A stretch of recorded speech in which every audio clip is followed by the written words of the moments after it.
Hello again. I, Sam Valentino, private toon detective, have been lately speculating about another unusual cartoon-related mystery. One that ties into my old friend Scooby-Doo. Who, me? That's right, Scoob. It's something unusual I noticed involving the reruns of the original 1969-70 Saturday morning cartoon, Scooby-Doo, Where Are You?, on the American Cartoon Network and Boomerang. For some reason, they still run most of the show using the 1990s Turner Masters, even though it's pretty dated looking by now.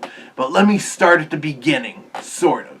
Even though Cartoon Network started up in 1992, Scooby-Doo shows and movies weren't part of their lineup at first. A pup named Scooby-Doo started airing on the cable channel in 1993, before the other Scooby shows and movies joined the Cartoon Network lineup to great fanfare in 1994. The reason being that, until then, Scooby-Doo was one of the star attractions of the USA Network's Cartoon Express block that they ran from 1982 to 1996, with various different Scooby shows airing there from 1990 to 94. In preparation for this, Hanna-Barbera's syndication distributor at the time, World Vision, prepared a set of prints of Scooby-Doo Where Are You to air on the USA Cartoon Express. But these prints weren't the greatest. The picture quality was often pretty bad, looking faded and washed out at times, and they were sourced from PAL prints. You might not know what I'm talking about, so let me briefly summarize it. There are two popular broadcast video standards, NTSC, as used in the USA and Canada and Japan, and PAL, used in Europe, Australia, and some other international countries. NTSC video has a frame rate of 29.97 frames per second, while PAL video is at 25 frames per second, being somewhat closer to film being 24 frames per second. When you take something originally mastered in NTSC and convert it to the PAL format, in many cases it speeds up the video slightly, and it usually results in the soundtrack getting kind of higher pitched.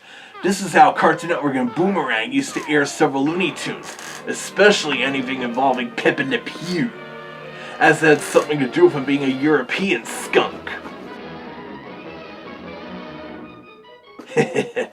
Well, this is how Scooby-Doo Where Are You was aired on the USA Cartoon Express, and later on TNT, TBS, and Cartoon Network. Because of the PAL speed-up, the music would sound strange.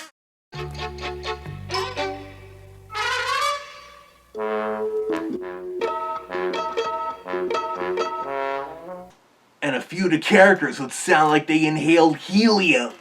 A pirate's chest! It must be stuffed full of that truck, because that's where the tire tracks end. If it is, this creepy cave is creepier than I thought. Velma in particular almost sounds like a chipmunk that way. But regarding that PAL speed-up, the USA Network and Turner-owned networks didn't mind, because that extra minute gained allowed for more commercials. Additionally, most of the episodes, except for the first two, had the laugh track removed. I wrote it. I wrote it. Why did this happen? It goes back to when Scooby-Doo first entered syndication in 1980, a joint venture between World Vision and the Program Exchange. When Hanna-Barbera and World Vision prepared the 1969 to 78 episodes for these syndicated reruns, even the new Scooby-Doo movies being split into two-part episodes to fit the half-hour slot, they removed the laugh tracks from them. This was at the time Hanna-Barbera largely discontinued using laugh tracks in their Saturday morning cartoons, after realizing it felt kind of silly to do that. And so when World Vision prepared the shows for cable reruns, in addition to being sourced from PAL prints, most of them were the syndication dupes. But what was interesting about these prints was that the first two episodes actually retained the original instrumental opening theme by Ted Nichols.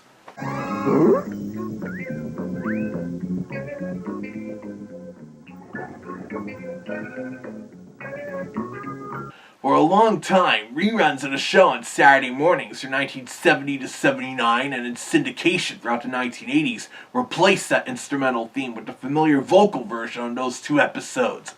But these sped-up cable prints brought back that theme on the two aforementioned episodes, also the only ones to retain the laugh track. In A Clue for Scooby-Doo, the opening sequence even featured a laugh track.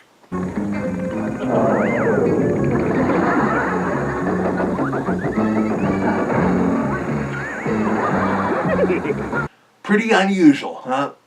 And then those prints took it even further with a couple random episodes afterward having that instrumental theme playing during the closing credits.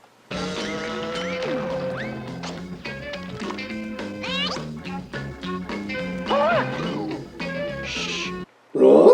I don't remember that. I thought not, Scooby. That's because the latest prints, again, replaced it with the familiar vocal theme song, but more on that later. Yeah, I remember when Cartoon Network aired those old prints, but looking back at those time-compressed versions after being so used to Warner Brothers' restored version of the series, they feel so strange. It's like when you dream about watching something you're familiar with, but something about it is different. Heh. I remember when watching the Never Ape and Ape Man episode that way for the first time in 20 years, the mirror bit having no laugh track felt unusual.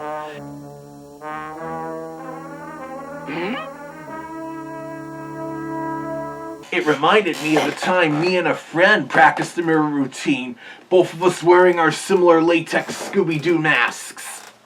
Road Runner. Don't worry, Scooby. This wasn't for malicious reasons, the way the Ape Man the Chameleon did to you. Funny enough, on the day I'm filming and uploading this, Boomerang is showing both of those episodes. They must be celebrating Dress Up Like Scooby Day. I should do something wearing this mask to celebrate it later. Also, generally these prints of Scooby-Doo Where Are You varied a bit with their closing logos. Several in the first season had the original 1969 HB box logo intact. Other episodes had the 1979 Hanna-Barbera swirling star tacked on, as was the case preparing those episodes for syndication in 1980, but they generally kept the original HB logo's music underneath.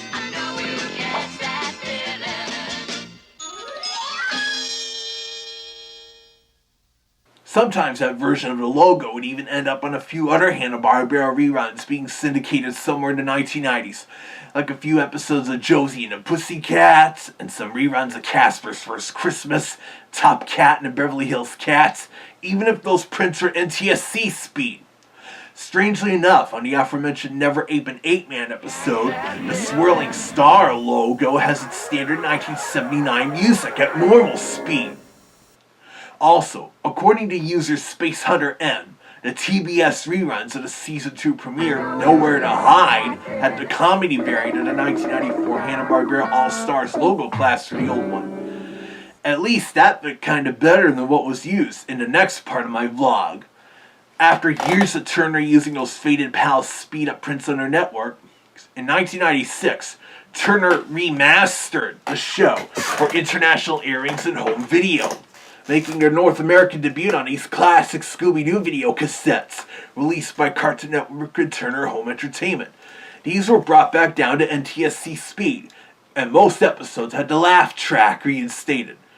But the picture quality was still kinda less than stellar at times. Certain bits are cut out for more commercial time, most notably in What a Night for a Night, and they did away with the original instrumental Ted Nichols theme on the first two episodes by replacing it with the standard vocal theme song, which I heard was recorded just a few days before the show premiered on CBS on September 13, 1969. So I could see why they changed the theme only 3 episodes into the series. And the most confusing thing about these remasters was that the old Hanna-Barbera logos were replaced with the 1994 HB All-Stars logo. But the thing is, they used the action variant.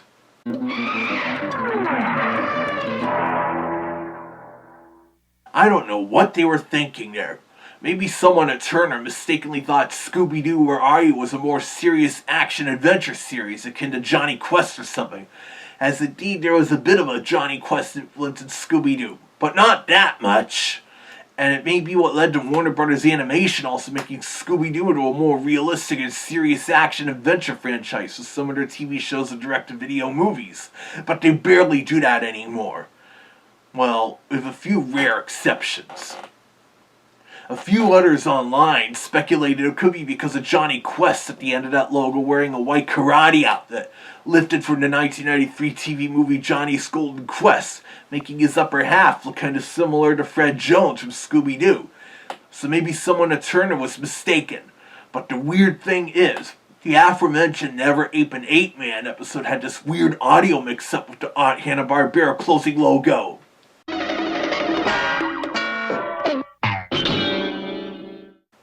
Pretty amusing, huh? It's like that episode carries a curse when it comes to plastering the original Hanna-Barbera logo. And then in 1998, Cartoon Network switched from those worn-looking sped-up prints of the show to using the recent Turner Masters. I will explain my theory on why that happened in a bit. And for the most part, they still use those prints when airing the show on Boomerang and sometimes Cartoon Network to this very day. But here's where the mysterious part comes in. In the 14th episode, Go Away Ghost Ship, it was presented using such a Turner remaster in Cartoon Network and Boomerang, until sometime in 2004, when all of a sudden they began rerunning the old faded sped up print of that particular episode again.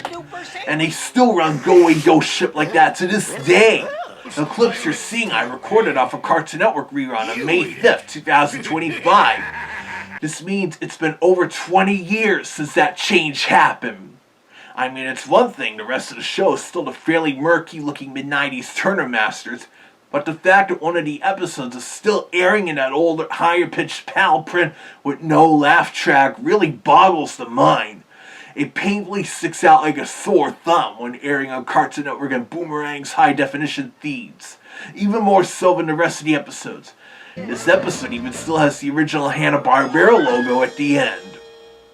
The question is, why did they do that? Even after Warner Bros. Had just extensively restored the original series from the animation negatives when they put the whole thing out on DVD in the spring of 2004. My theory is that somehow the master tape in the 1996 Turner print must have gotten damaged. Or maybe they lost it somewhere. And so to fill the gap, they just grabbed the older print to air in its place. With that said, even after the show was restored in high definition by Warner Brothers in 2004, they and the Turner Network still hold on to the older Turner prints. Both the 1996 Masters and even the older fuzzy PAL source prints as backup copies, just in case.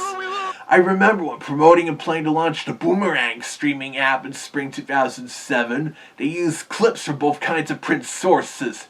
The older ones even being used for some episodes already airing on the networks and the newer Turner Masters.